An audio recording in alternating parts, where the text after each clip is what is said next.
In this video, I will show you I'm fixing a claw machine, basketball. This remote control operated, but the remote is not working. We'll troubleshoot the frequency receiver.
I will check all the relay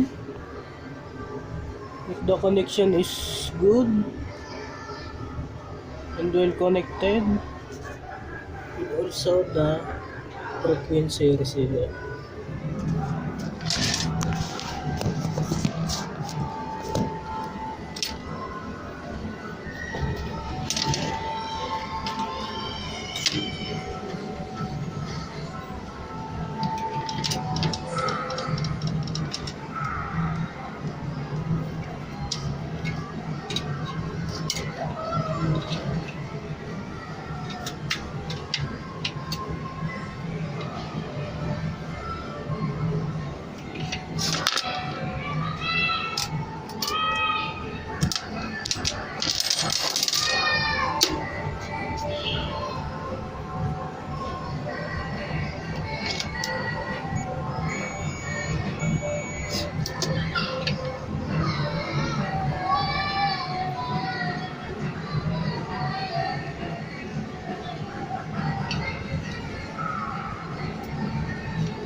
We'll check the remote.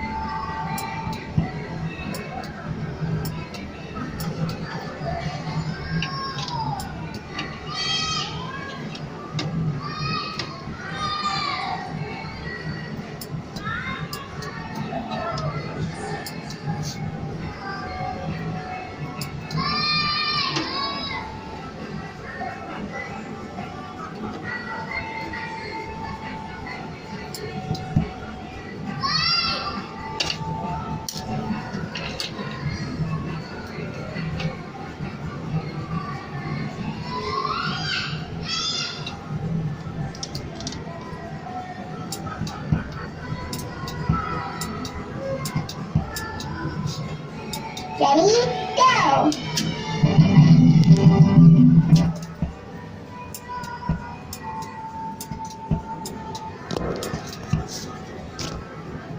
Ready, go!